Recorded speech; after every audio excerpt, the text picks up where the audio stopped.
Hi hello dream screen എൻ്റർടൈൻമെൻറ്റ്സിൻ്റെ മറ്റൊരു എപ്പിസോഡിലേക്ക് എവർക്കും സ്വാഗതം. നമ്മുടെ ഇന്നത്തെ അതിഥി ഏകദേശം 13ഓളം ക്യാരക്ടേഴ്സ് ഡിഫറെൻറ്റ് റോൾസ് ചെയ്തിട്ടുണ്ട്. പക്ഷേ ഓരോ റോള് ചെയ്യുമ്പോഴും നമുക്ക് ഈ വ്യക്തി തന്നെയാണോ എന്നുള്ളൊരു ഡൗട്ട് എപ്പോഴും ഉണ്ടാവും.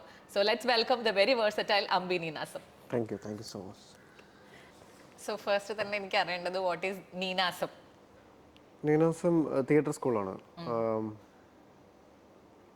ശ്രീ നീലകണ്ഠേശ്വര നാട്യ സേവാ സംഘം എന്നാണ് അതിൻ്റെ ഫുൾ നെയിം.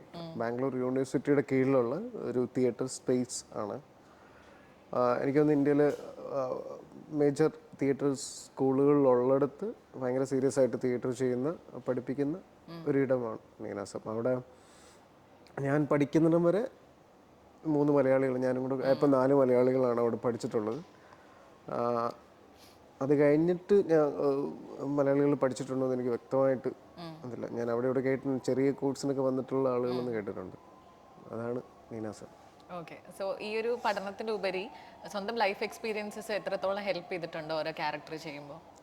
ഞാൻ ഇതുവരെ ചെയ്ത ഒരു സിനിമകളും എൻ്റെ ലൈഫുമായിട്ട് കണക്റ്റഡ് ആയിട്ടുള്ള ഒരു ക്യാരക്ടർ അല്ല. എൻ്റെ ഫസ്റ്റ് പടം എന്ന് പറയുന്നത് മരംകുത്തി എന്ന് പറഞ്ഞിട്ടൊരു പടത്തിലാണ് വർക്ക് ചെയ്യണത്. രണ്ടാമത്തെ പടം അങ്ങനെ നോക്കുവാണെങ്കിൽ ക്യാരക്ടറായിട്ട് എക്സ്പീരിയൻസ് വെച്ച് രണ്ടാമത്തെ പടത്തിൽ ഫുൾ ന്യൂഡാണ്. നമ്മൾ എപ്പോഴും നമ്മളെ കാണുന്ന പോലെ ഉണ്ടെന്ന് വേണമെന്ന് വെക്കാം. തേർഡ് മൂവിയാണ് 18-ാം പടി. പക്ഷെ എൻ്റെ കൊമേഴ്ഷ്യൽ ഒരു ത്രൂ ഔട്ട് ഒരു ക്യാരക്ടർ റോൾ ചെയ്യുന്നത് 18-ാം പടിയിലാണ്. ലൈഫുമായിട്ട് അങ്ങനെ കണക്ട് ചെയ്തിട്ടുണ്ടോയെന്ന് എനിക്കറിയില്ല. എല്ലാവരും വിചാരിച്ചുകൊണ്ടിരിക്കുന്നത് ഞാൻ 18-ാം പടിയിലെ ക്യാരക്ടർ പോലെ തന്നെയാണ് റിയൽ ലൈഫിലൊന്നും പറയാൻ വെച്ചാൽ ഭയങ്കര കലിപ്പനാണ്, ചൂടനാണ്. ഞാൻ അങ്ങനെയൊന്നുമല്ല, ഞാൻ ഭയങ്കര ഫണ്ണായിട്ടുള്ള മനുഷ്യനാണ്. അതെൻ്റെ കംഫർട്ട് സ്പേസിൽ മാത്രമേ ആ ഫണ്ണ് ഉണ്ടാക്കൂ എന്നുള്ളൂ. സോ ഓരോ ക്യാരക്ടർ അമ്പിയുടെ കയ്യിൽ എത്തുന്ന സമയത്ത് അതിന് നമ്മൾ സ്വീകരിക്കുന്ന ഒരു അപ്രോച്ച് ഉണ്ടാവുമല്ലോ, അത് ഏത് രീതിയിലാണ് അമ്പി ഓരോ ക്യാരക്ടറിലേക്ക് എത്തുന്നത്? നമുക്ക് എപ്പോഴും അത് അങ്ങനെ കിട്ടണമെന്നില്ല. നമുക്ക് ചില നമ്മളെ അറിയുന്നവർ മാത്രമാണ് നേരത്തെ നമുക്ക് നമ്മുടെ ക്യാരക്ടറിനെ കുറിച്ച് പറയുന്നത്, അല്ലെങ്കിൽ നമുക്ക് സ്ക്രിപ്റ്റ് പോലും വായിക്കാൻ പറ്റുള്ളൂ.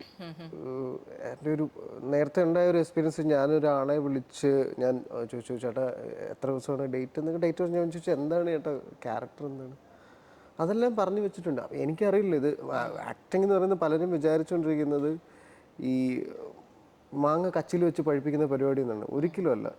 ഇപ്പം നിങ്ങളൊരു ക്യാമറ എടുത്ത് ഷൂട്ട് ചെയ്യുന്നതിന് മുമ്പ് അതിൻ്റെ ലൈറ്റിങ്ങും ലെൻസും ഒക്കെ നോക്കുന്ന പോലെ തന്നെയാണ് ഒരു ആക്ടറിന് ആ ക്യാരക്ടർ എന്താണെന്ന് അറിയണം, അയാൾ എന്താണെന്നെങ്കിലും ബേസിക്കലി നമുക്ക് അറിഞ്ഞാലേ പറ്റുള്ളൂ. പലരുടെയും വിചാരം മറ്റേ ഇത് വായു എന്നെങ്ങാണ്ട് എടുത്തിട്ട് എന്തോ ചെയ്യുന്ന മാജിക് ആണെന്നുണ്ട്. ഒരിക്കലും മാജിക് ഒന്നുമല്ല ഇത്. നമ്മൾ ഭക്ഷണം കഴിക്കുന്ന പോലെയൊക്കെ ഉള്ളൊരു പ്രോസസ്സാണ് ആക്ടിങ് എന്ന് വിശ്വസിക്കുന്ന ഒരാളാണ് ഞാൻ. അത് ഏറ്റവും കൂടുതൽ എൻജോയ് ചെയ്യണമെങ്കിൽ നമ്മൾ കഴിക്കാൻ പോകുന്ന ഭക്ഷണം എന്താണെന്ന് അറിയേണ്ടത്. തുറന്നു വെച്ചിട്ട് നമുക്ക് അറിയത്തില്ലാത്തൊരു പോവുകയാണെങ്കിൽ നമ്മൾ പെട്ടുപോകും. നമ്മളത് കഴിച്ച് പതിയാവുന്ന സമയത്ത് ചെയ്യും. അത് നമ്മൾ കളിക്കുന്ന പോലെയാണെന്ന്, നമ്മൾ ഫുട്ബോളോ പ്ലേയേഴ്സൊക്കെ ചെയ്യുന്ന പോലെ തന്നെയാണ്. പക്ഷേ ചിലത് മാത്രമേ ചിലപ്പോൾ കിട്ടാറുള്ളൂ. ചിലപ്പോൾ അവിടെ ചെന്നിട്ട് നമ്മൾ ചോദിച്ച് പിന്നെ നമ്മളതിനെ ഇങ്ങനെ മെൻ്റലി ഇങ്ങനെ ബിൽഡ് ചെയ്ത് വരുമ്പോൾ നമുക്കൊരു സാധനം എവിടെയോ നമുക്ക് കണക്റ്റ് ആവും. അല്ലെങ്കിൽ നമ്മൾ കണ്ടിട്ടുള്ള, അല്ലെങ്കിൽ നമുക്ക് എവിടെയോ ഇയാൾ ഇങ്ങനെ ഓൺലൈൻ ചോദിക്കുമ്പോൾ നമ്മൾ ചിലപ്പോൾ ഒരു ഡയറക്ടറിൻ്റെ അടുത്ത് ചോദിക്കുമ്പോഴേക്കും ഡയറക്ടർ പറയുന്നത് അതെ എന്ന് പറയുമ്പോൾ നമ്മൾ പിന്നെ അതിനെ അങ്ങനെ ക്യാരി ചെയ്യുകയാണ്. അല്ലാതൊരു ക്യാരക്ടറൊക്കെ ചെയ്യണമെന്ന് പറഞ്ഞു കഴിഞ്ഞാൽ നല്ലൊരു പ്രോസസ്സാണ്, അതൊരു ലോങ് പ്രോസസ്സാണ്, അത് ഷോർട്ട് പ്രോസസ്സ് അല്ല. ഈ എന്താ പറയുക, പലരും ഭയങ്കര ഈസി വേ ആയിട്ടാണ് ആക്ടിങ്ങിനെ കാണുന്നത്. ഞാൻ ഒട്ടും അങ്ങനെ കാണുന്ന ഒരാളല്ല. ഭയങ്കര സീരിയസ് പരിപാടിയാണ്. കാരണം നിങ്ങൾക്ക് തിയേറ്റർ ആകുമ്പം ഒരു പ്ലേ ചെയ്തുകൊണ്ടിരിക്കുമ്പോൾ ഒരു പ്ലേ നിങ്ങളൊരു സ്റ്റേജിൽ ചെയ്തു, അടുത്തൊരു പ്ലേയിൽ നിങ്ങൾക്ക് എന്തെങ്കിലും തെറ്റ് പറ്റിക്കഴിഞ്ഞാൽ നിങ്ങൾക്ക് തിരുത്താം. സിനിമയിൽ അങ്ങനെയല്ല. നിങ്ങളൊരു മൊമെൻറ്റ് ക്യാപ്ചർ ചെയ്ത് വെച്ച് കഴിഞ്ഞാൽ ഇറ്റ്സ് എ ഹിസ്റ്ററി. നിങ്ങൾ മരിച്ചാലും അത് അവിടെ ഉണ്ടാകും. അപ്പം നമുക്കതിനെ ഭയങ്കര നിസ്സാരമായിട്ട് കാണുക എന്നൊക്കെ പറയുന്നത്, അങ്ങനെ കാണുന്നവരുടെ അടുത്തും എനിക്ക് ചില സമയത്തൊക്കെ ദേഷ്യം വരാറുണ്ട്. അവരതിന് ഭയങ്കര നിസ്സാരമായിട്ട് വന്ന് സംസാരിച്ചാൽ പോരാ. അങ്ങനല്ല, അതൊരു നമുക്കൊരു എന്താ പറയണേ, നമുക്ക് ഭക്ഷണത്തെ ഒരിക്കലും നിസ്സാരമായിട്ട് കാണാൻ കഴിയില്ലല്ലോ. എൻ്റെ അന്നമാണിത്.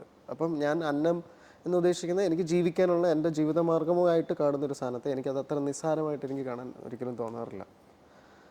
എൻ്റെ വേറെ മറ്റിതിലേക്ക് പോകുന്നത് എൻജോയ് ചെയ്യുന്നുണ്ട് എന്നുള്ളൂ. പക്ഷെ ആ ചെയ്യുന്ന ജോലിനെ എനിക്കങ്ങനെ ഒരു നിസ്സാരമായിട്ട് കാണാൻ ഇതുവരെ തോന്നിയിട്ടില്ല.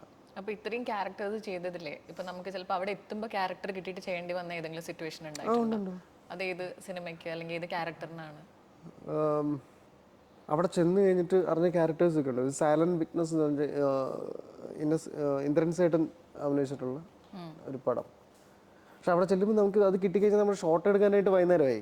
അപ്പോൾ അതിൽ കുറച്ച് സമയം നമുക്ക് എന്താണെന്ന് ആലോചിക്കാനുള്ളൊരു ടൈമെങ്കിലും കിട്ടുന്നുണ്ട്. ചിലത്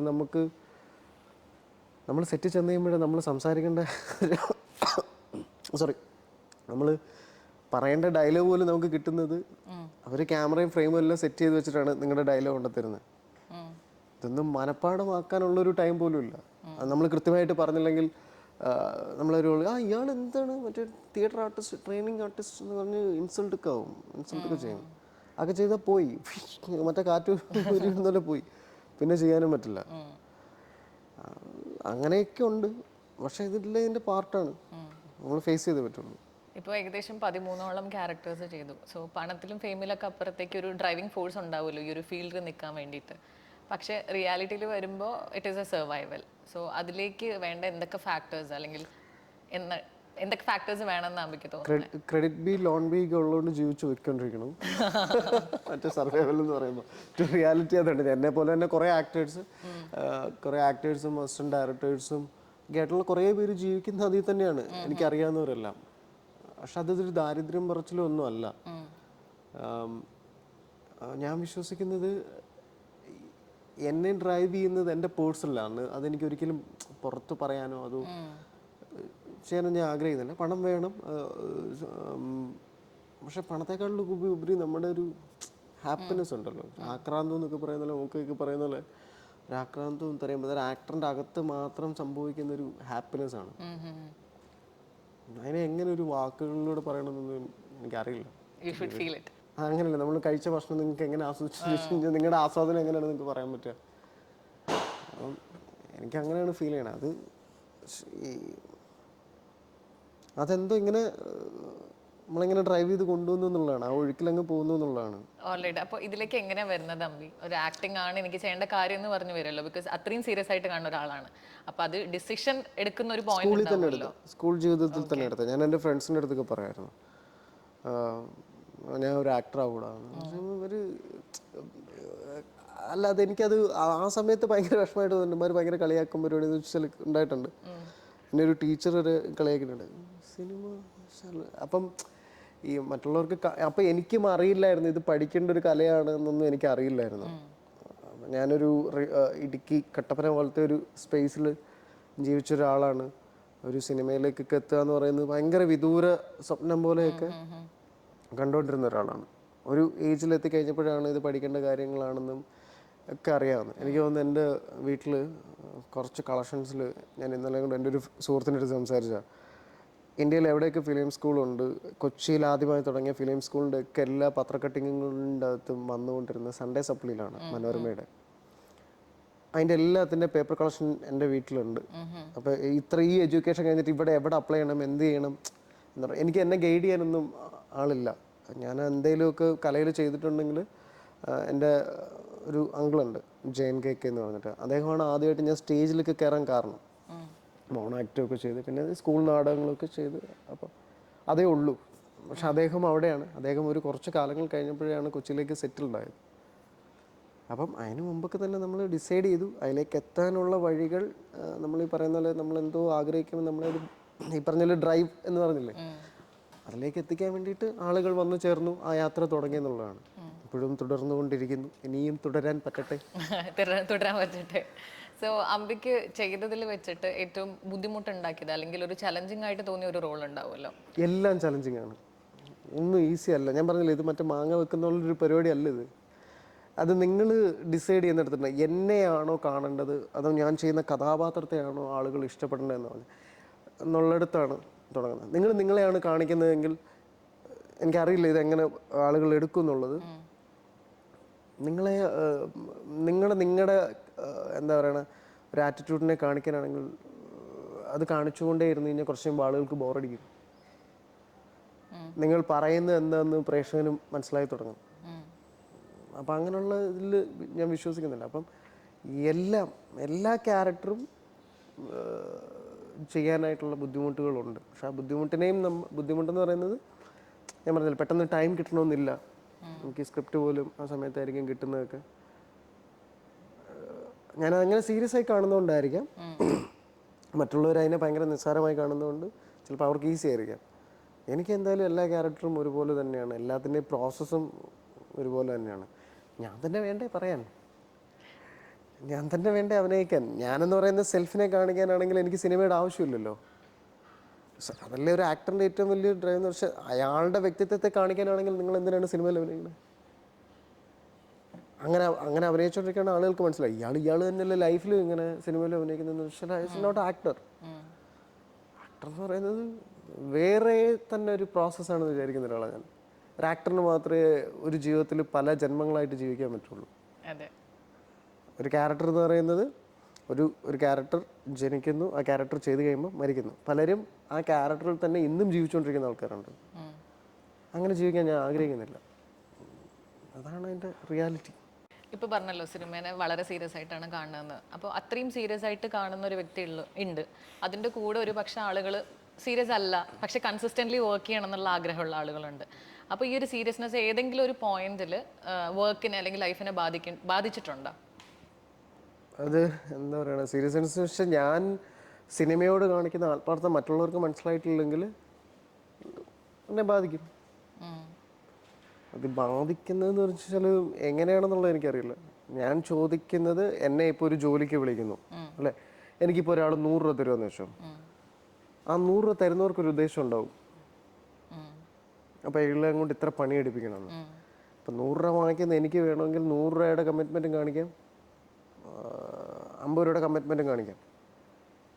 അപ്പോൾ എന്ന് പറഞ്ഞാലാണ് ആ കമ്മിറ്റ്മെൻറ്റ് മനസ്സിലാവുന്നവർക്കാണെങ്കിൽ ആ സീരിയസ്നെസ് എന്തിനാണെന്ന് മനസ്സിലാവും. അപ്പോൾ ഓപ്പോസിറ്റ് വെക്കുന്ന ആൾ എത്രമാത്രം സീരിയസ് ആണെന്ന് നമ്മൾ വിചാരിച്ചാൽ മതി. പക്ഷെ സീരിയസ് ആയിട്ട് നിൽക്കുന്നത് ഞാൻ പറഞ്ഞില്ലേ, നിങ്ങൾ ഒരിക്കൽ സിനിമയിൽ അഭിനയിച്ച് കഴിഞ്ഞാൽ പിന്നെ നിങ്ങൾക്കത് റീടേക്ക് എടുക്കാൻ പറ്റില്ല. അതൊന്ന് റെക്കോർഡ് ചെയ്ത് തിയേറ്ററിൽ വന്നു കഴിഞ്ഞാൽ അയ്യോ ഞാൻ ഇങ്ങനെ അഭിനയിച്ച് തെറ്റായിപ്പോയി, മോശമായിപ്പോയി എന്ന് വരെ നമുക്ക് തോന്നും. എനിക്കങ്ങനെ തോന്നിയിട്ടുണ്ട്. പക്ഷെ അത് പോയി തിരുത്താൻ പറ്റില്ല. അപ്പോൾ ആ സമയത്തെ സീരിയസ്നെസ്സിൽ അതായിരിക്കും. പിന്നീട് കാണുമ്പം അയ്യോ അത് അങ്ങനെ അല്ലായിരുന്നല്ലോ, ഇങ്ങനെ ആണല്ലോ ചെയ്യേണ്ടതെന്ന് നമ്മൾ മനസ്സിലാക്കുകയും ചെയ്യും.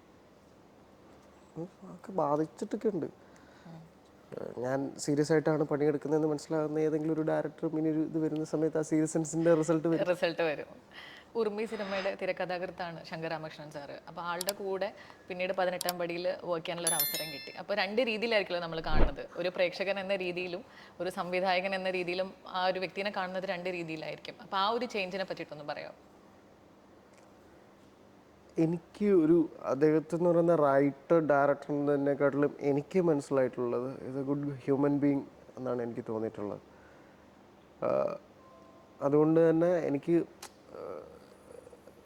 ഇപ്പം എന്താ പറയുക, എനിക്ക് കമ്മ്യൂണിക്കേറ്റ് ചെയ്യാൻ ഭയങ്കര ഈസി ആയിരുന്നു അദ്ദേഹമായിട്ട്.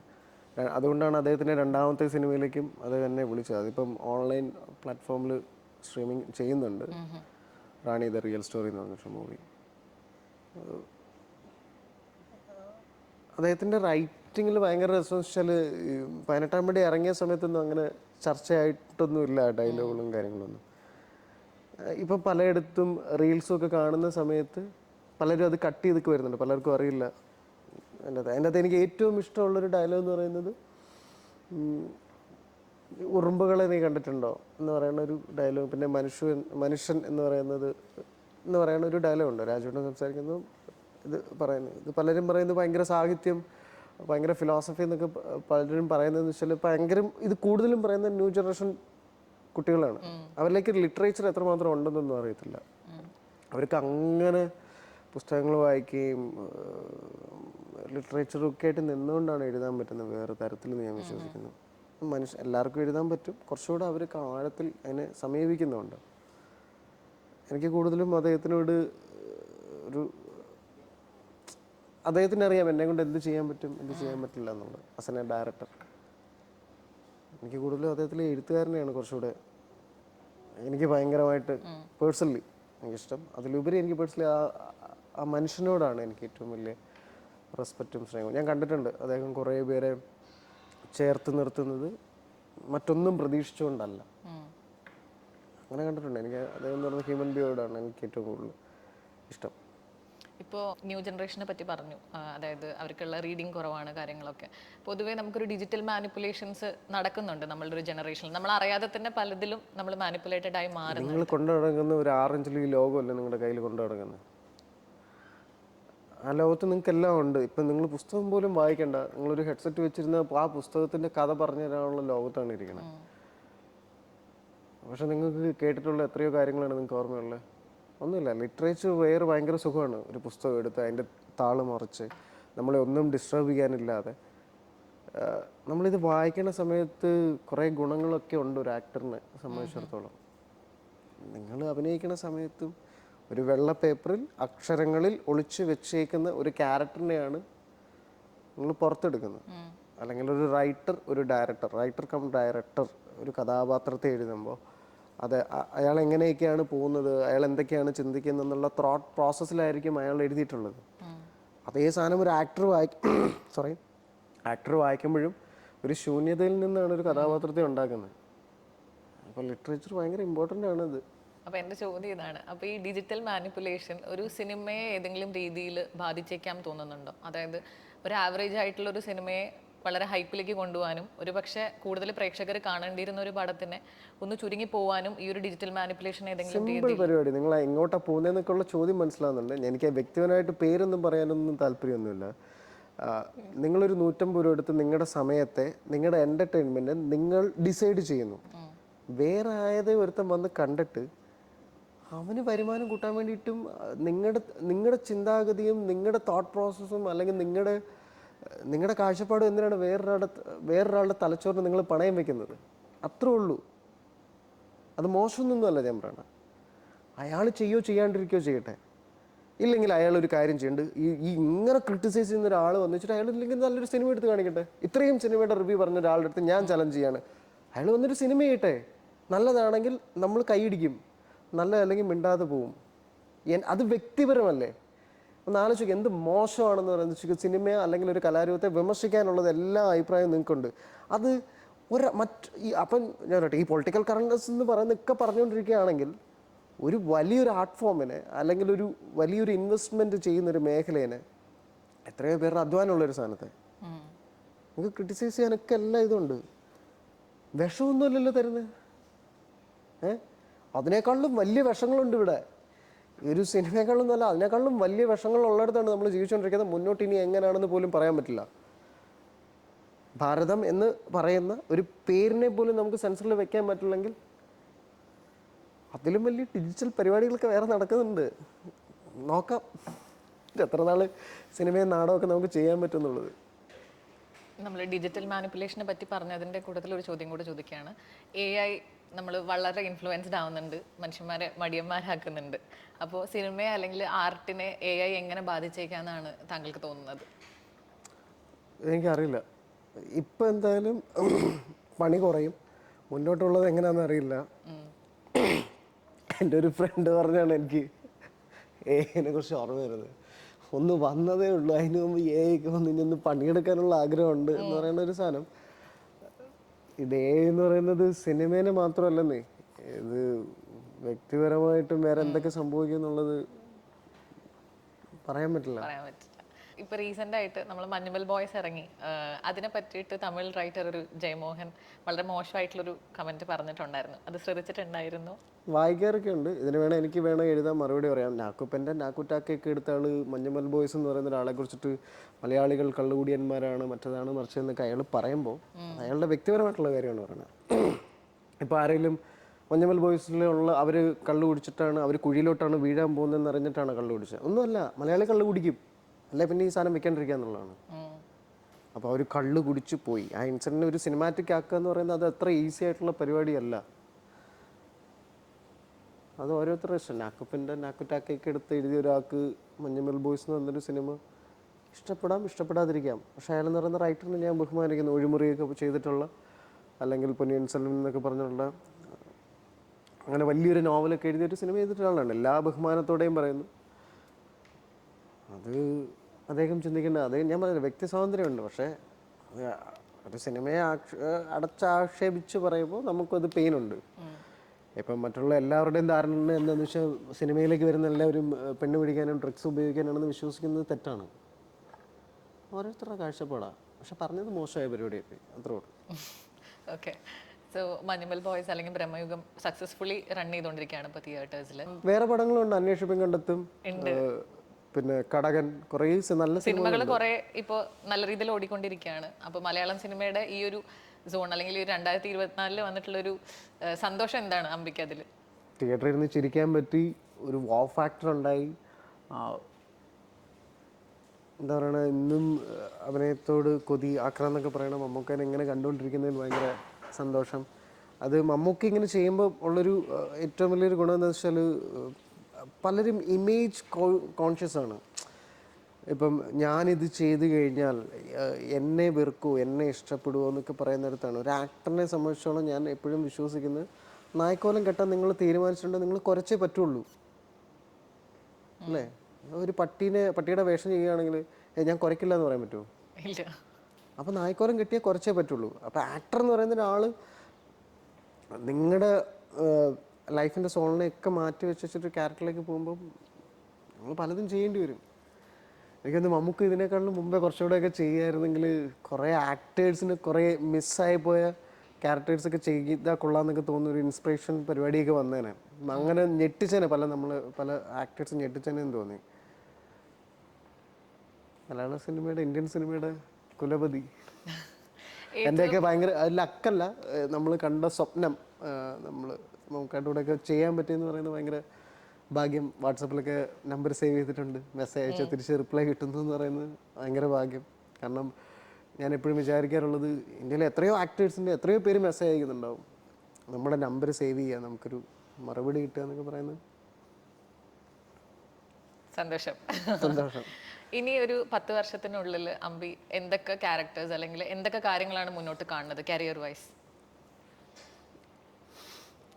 മിനിമം മെർലിൻ ബ്രാൻഡോ അങ്ങനെയൊക്കെ ചെയ്ത പോലെ എനിക്ക് ആഗ്രഹിക്കാം. പക്ഷെ എന്നാലും നമുക്കൊരു പാത്ത് ഉണ്ടാവുമല്ലോ ഇത്രയും കാലം. ഞാൻ നേരത്തെ അങ്ങനെ പ്ലാനിങ് ഉണ്ടായിരുന്നു, ഇപ്പോൾ ഒരു പ്ലാനിങ് ഇല്ല. ഓക്കെ. പ്ലാൻ ചെയ്ത് കിട്ടിയില്ലെങ്കിലാണ് നമ്മൾ ഭയങ്കര ഡെസ്പറേറ്റ് ആയി പോകുന്നത്. പ്ലാനൊന്നുമില്ല. ഓരോ ദിവസവും കൂടുതൽ പഠിക്കാൻ ആഗ്രഹിക്കുന്നുണ്ട്.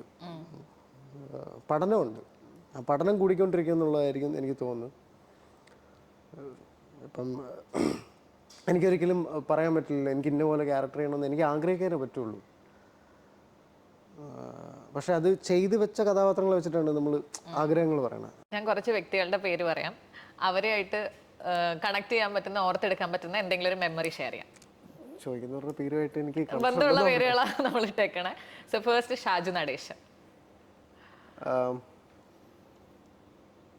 ഷാജു എന്നെ കുറേ സ്ഥലങ്ങളിലേക്ക് പറഞ്ഞിട്ടുണ്ട്, വേറെ സിനിമകളിലൊക്കെ എന്നെ റെഫർ ചെയ്തിട്ടുണ്ട്. അത് ഞാൻ മറ്റുള്ളവർ പറഞ്ഞാണ് അറിഞ്ഞിട്ടുള്ളത്.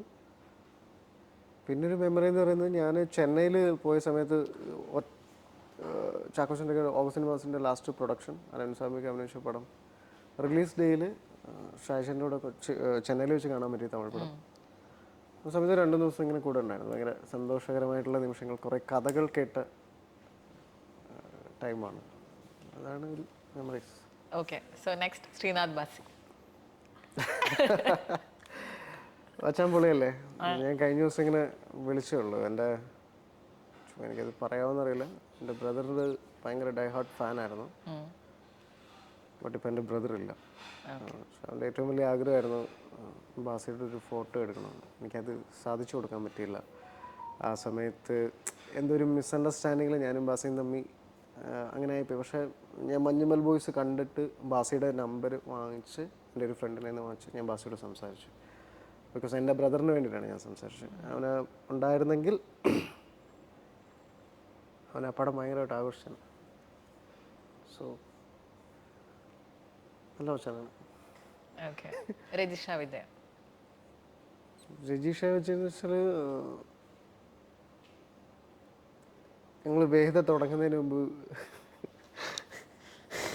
എനിക്കത് പറയുമ്പോൾ പറഞ്ഞിട്ട് ചിരിക്കുക സോദരൻ, എനിക്കും കൂടെ ക്രിക്കറ്റ് കളിക്കാൻ പോയതാണ് ഓർമ്മ. രജീഷ് എന്നിട്ട് അടിയടാ അമ്പി എന്ന് പറഞ്ഞ എന്നെയും സൂര്യലാൽ എന്ന് പറഞ്ഞിട്ടൊരു ആക്ടറാണ്, ശിവജി ചേട്ടൻ്റെ മോൻ, ശിവജി ഗുരുവായൂരിൻ്റെ അപ്പോൾ ഞങ്ങൾ രണ്ടുപേരും ക്രിക്കറ്റ് കളിക്കുന്നതിൻ്റെ ഒരു റീൽസ് ഇപ്പോഴും എൻ്റെ ഇൻസ്റ്റാ കിടപ്പുണ്ട്. അതിൽ രജീഷ് ഇങ്ങനെ കാർന്ന് കേൾക്കാം, അട്ടിയടാ ഓർഡറാന്ന് പറഞ്ഞിട്ട് ഭയങ്കര ചീറം ആയിട്ടുള്ള ആളാണ്. അതാണ് രജീഷ് ആയിട്ടുള്ളൊരു മെമ്മറി. ഓക്കെ. മാല പാർവതി ലൈഫ് ടേണിങ് മൊമെൻ്റാണ് ഞാൻ ചേച്ചീനെ കണ്ടത്. എല്ലായിരുന്നെങ്കിൽ ചിലപ്പോൾ ഞാൻ ഇവിടെ ഇങ്ങനെ ഇരിക്കില്ലായിരിക്കും. അത്രയും ഇൻഫ്ലുവൻസ് ഉണ്ടായ വ്യക്തിയാണ്. എന്നോടൊരു ചോദ്യം, ഞാൻ ആദ്യമായിട്ട് നാടകങ്ങളൊക്കെ പഠിച്ചുകൊണ്ടിരുന്ന നാട്ടിൽ നിന്ന് ഒരു നാടകം ചെയ്തിട്ട് അഭിനയ എന്ന് പറയുന്ന ഒരു തിയേറ്റർ ഗ്രൂപ്പിലൊരു തിയേറ്റർ വർക്ക്ഷോപ്പിന് പോകുമ്പോൾ എൻ്റെ പേര് ചോദിക്കുന്നു, പേര് പറയുന്നു, വോളിബോൾ കളിക്കാൻ ഇറങ്ങാൻ പറയണു, ഇറങ്ങി. എൻ്റെ പേരെന്താണെന്ന് ചോദിക്കുന്നത്, ഞാൻ എൻ്റെ റെക്കോർഡിക്കൽ നെയിം പ്രദീപ് KP എന്നാണ്. അപ്പം ഞാൻ പ്രദീപ് അല്ല അമ്പി എന്ന് പെട്ടെന്ന് പറയുന്നു. എനിക്ക് ഏറ്റവും ഇഷ്ടം വെയിറ്റ് വിളിക്കുന്ന പേരാണ് അമ്പി. എനിക്ക് ആ പേര് വിളിക്കുന്നതിലാണ് എനിക്ക് ഏറ്റവും കൂടുതൽ ഇഷ്ടം. കുറേ പേർക്ക് ഇപ്പോഴും എൻ്റെ റെക്കോർഡിക്കൽ നെയിം അറിയില്ല. അപ്പോൾ ചേച്ചി പറഞ്ഞു, നീ ഇനി പോകേണ്ട ഇവിടെ നിന്നു എന്ന് പറഞ്ഞു. അതൊരു ലൈഫിൻ്റെ ഒരു ടേണിങ് പോയിന്റ് ആയിരുന്നു. അത് വാക്കുകൾ കൊണ്ട് പറഞ്ഞാൽ തീരുന്നതല്ല. ഞാൻ ഇൻസ്റ്റയിൽ ഒരു ഹായ് അയച്ചു. ഞാൻ എൻ്റെ പടത്തിലുള്ള ആടെന്ന് പറഞ്ഞപ്പം എനിക്കറിയാമെന്ന് പറഞ്ഞ് ഇങ്ങോട്ട് ആദ്യമായിട്ട് നമ്പർ അയച്ചിരുന്ന സെലിബ്രിറ്റി അനൂപ് ചേട്ടനാണ്. പിന്നെ അനുവേണ്ട പത്മയിലേക്ക് എന്നെ വിളിക്കുന്നു, AD ആയിട്ടും വർക്ക് ചെയ്യാൻ പറ്റുന്നു. ഇപ്പോഴും വിളിച്ചാൽ സംസാരിക്കാൻ പറ്റുന്ന ഒരു ആളാണ് അനുവേട്ടൻ. ഇന്നിപ്പോൾ നമ്മുടെ സമൂഹത്തിൽ നമുക്കൊരു ഒപ്പീനിയൻ പറയാന്ന് പറയുന്നത് കുറച്ചും കൂടി ഡിഫിക്കൽട്ടാണ്. കാരണം നമ്മളെല്ലാവരും ഒരു ഓപ്പൺ സ്പേസിലാണ് നിൽക്കുന്നത്. അതിൻ്റെ ഭവിഷ്യത്തൊക്കെ ഡയറക്റ്റ്ലി നമുക്ക് കിട്ടുന്ന ഒരു സാഹചര്യത്തിലാണ് നമ്മൾ ജീവിക്കുന്നത്. ഇതിൻ്റെ എഫക്റ്റ് സിനിമയിൽ എത്രത്തോളം ഉണ്ട്? ഇതുവരെ എനിക്കറിയില്ല. എനിക്ക് തോന്നുന്ന കാര്യങ്ങൾ ഞാൻ പറയുന്നു. ഞാനിപ്പോൾ ഒരു പാർട്ടീനെയും സപ്പോർട്ട് ചെയ്യുന്ന ഒരാളല്ല. കാരണം അതല്ലാതെ നിൽക്കാനാണ് എനിക്കിപ്പോൾ ഇഷ്ടം. നമ്മൾ പാർട്ടി ആയിക്കോട്ടെ, നമ്മളൊരു ഇഷ്യൂവിനൊക്കെ നമ്മുടെ ഇമോഷനെ നമ്മൾ പലപ്പോഴും പറയാറില്ല, പറഞ്ഞിട്ടും കാര്യമില്ല. നമ്മുടെ ഫ്രസ്ട്രേഷൻ ഇങ്ങനെ പറഞ്ഞുകൊണ്ടിരിക്കാന്നേ ഉള്ളൂ. അതിന് റിസൾട്ട് ഉണ്ടാവും തോന്നില്ല. എല്ലാവരും ഒരുപോലെ അല്ലല്ലോ, അതുകൊണ്ട് അങ്ങനെ മൈൻഡ് ചെയ്യാറില്ല. സിനിമയിൽ പക്ഷെ അതിനൊരു എഫക്റ്റ് ഉണ്ടാവില്ലേ? ഉറപ്പായിട്ടും ഉണ്ടാവും.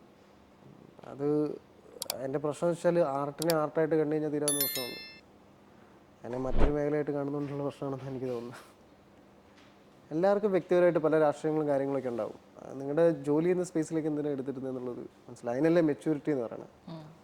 ഒരാളെ അയാളായി ജീവിക്കാൻ സ്വാതന്ത്ര്യം ഉണ്ടാകുക എന്ന് പറയുന്നിടത്താണ് ജനാധിപത്യ രാജ്യം എന്ന് പറയുന്നത്.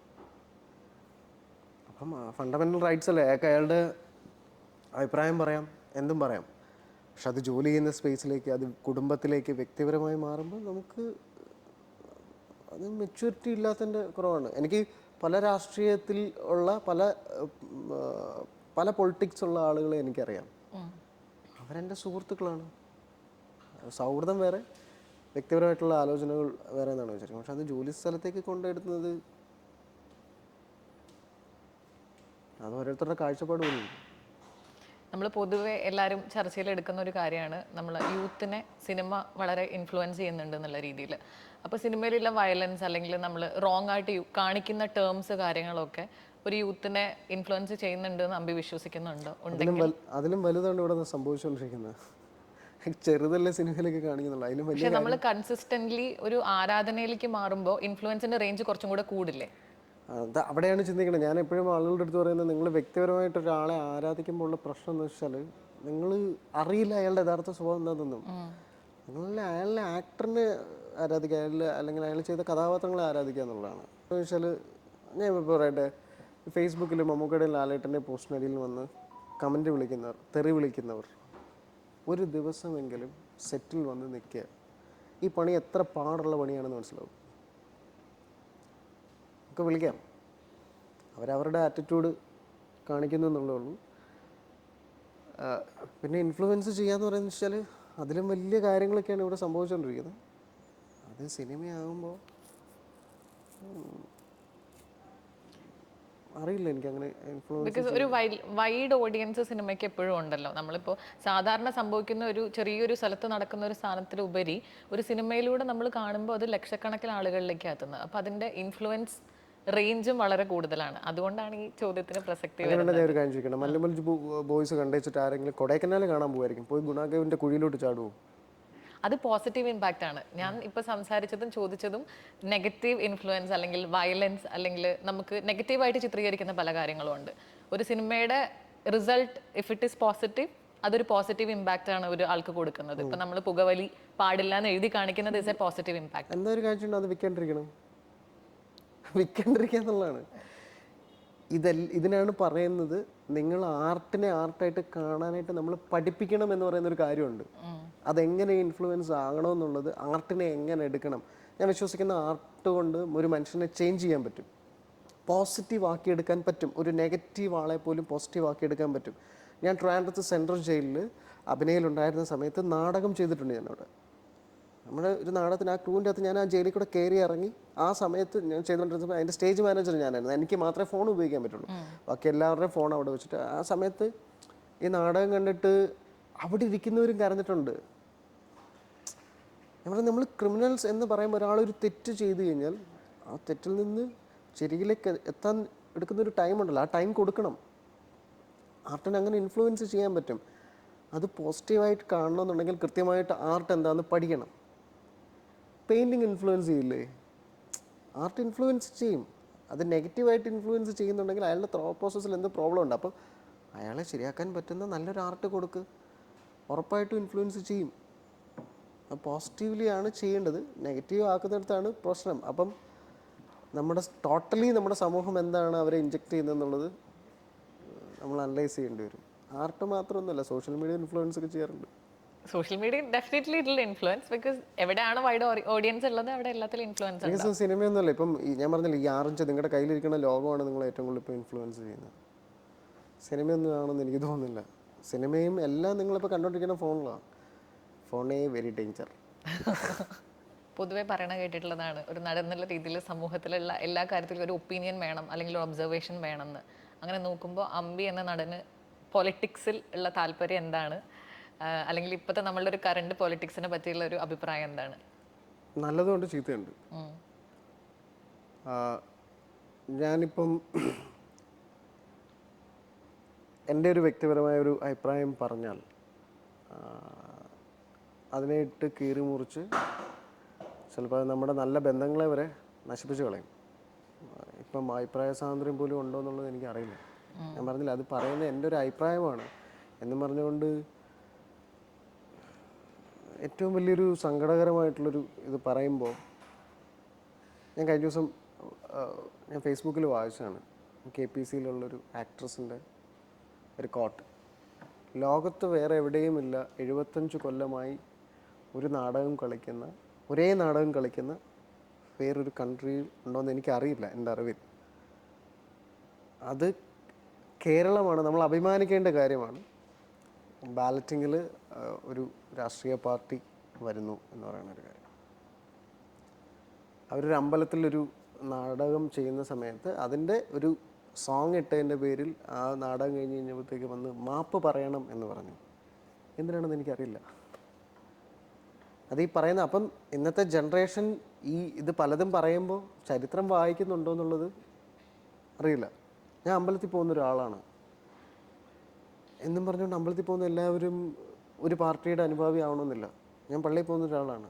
എനിക്ക് എല്ലാ മതശാലകളിലും മീൻസ് ജുമാ മസ്ജിദ് ഒഴിച്ച് ബാക്കിയുള്ളിടത്തെല്ലാം കയറാൻ സ്വാതന്ത്ര്യമുള്ള ഇന്ത്യയിൽ ജനിച്ച ഞാൻ, എന്താ പറയുക, എല്ലാ മതങ്ങളും എല്ലാ വിശ്വാസങ്ങളുമുള്ള ഈ സിനിമ എന്ന് പറയുന്നത് ഒരു കൂട്ടായ്മയായിട്ടുള്ള ആർട്ട് പോലെ എന്ന് വെച്ചാൽ, ഇന്ത്യ അത്രയും നിൽക്കുന്ന ഒരു രാജ്യത്ത് ഈ രാഷ്ട്രീയം എന്ന് പറയുന്നത് നമ്മളെ ബാധിക്കുന്ന ഭയങ്കര പ്രശ്നമാണ്.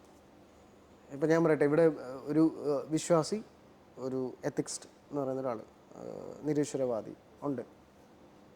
ഇത് രണ്ടും ചെയ്യുന്ന ഒരു പരിപാടി തന്നെയല്ലേ. ഇപ്പം ഒരു വിശ്വാസീനെ അയാളുടെ വിശ്വാസത്തെ വിറ്റ് പണമുണ്ടാക്കുന്നു. ഒരു എത്തിക്സിൻ്റെ അടുത്ത് ഒരു കാര്യം പറഞ്ഞ് വേറൊരു കാര്യം പറഞ്ഞ് കുത്തിവെച്ച് വേറെ പ്രോബ്ലം ഉണ്ടാക്കുന്നു. അപ്പോൾ ഇവിടെ എല്ലാം ചിന്തിക്കേണ്ട യുവതലമുറകളാണ് ചിന്തിക്കേണ്ടത്.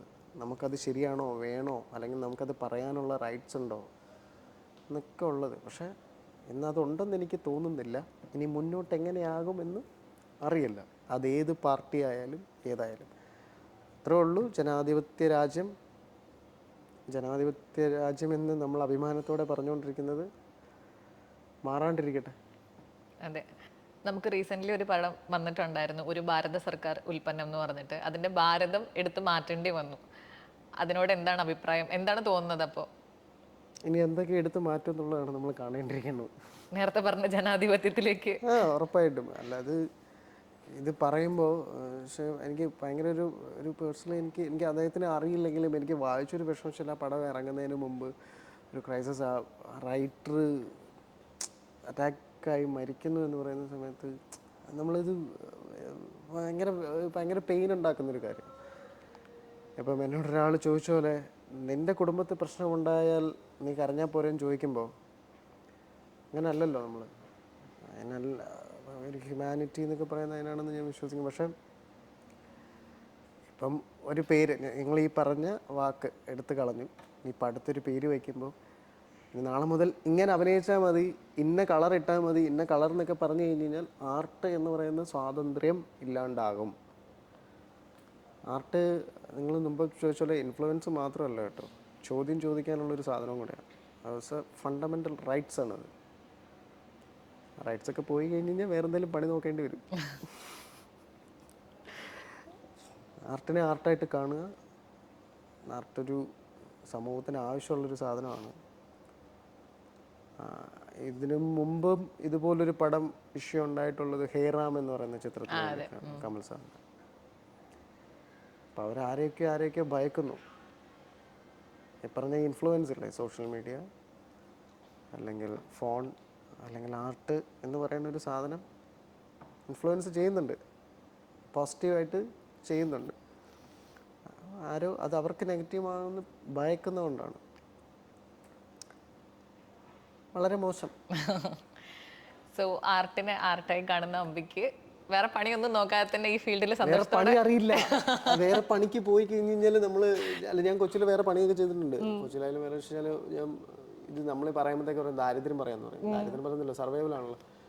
ഞാൻ ടാക്സി ഓടിക്കാൻ പോയിട്ടുണ്ട്. ആ സമയത്ത് മാസ്ക് വെച്ചും തൊപ്പിയും വെച്ച് പോയ സമയത്ത് അയാൾ തിരിച്ചറിഞ്ഞിട്ട് പറഞ്ഞു വരണ്ട എന്ന് പറയുന്നൊരു അവസ്ഥയുണ്ട്. സിനിമയിൽ അഭിനയിച്ച് കഴിഞ്ഞാൽ വേറെ ജോലിക്ക് പോയി കഴിഞ്ഞ് കഴിഞ്ഞാൽ ഇങ്ങനെ കണ്ടോണ്ടിരിക്കും. എനിക്ക് മടിയൊന്നുമില്ല പോകാൻ, കിട്ടാത്തോണ്ടാ. അപ്പം സിനിമ തന്നെ ചെയ്യാൻ പറ്റട്ടെ, ഇതന്നെ ചെയ്യാൻ പറ്റട്ടെ. ഇഷ്ടപ്പെട്ട എല്ലാ റോൾസും ചെയ്യാൻ പറ്റട്ടെ. ഇതേപോലെ തന്നെ ഡിഫറെന്റ് റോൾസ് ചെയ്യാൻ പറ്റട്ടെ. So all the best. Thank you for joining us.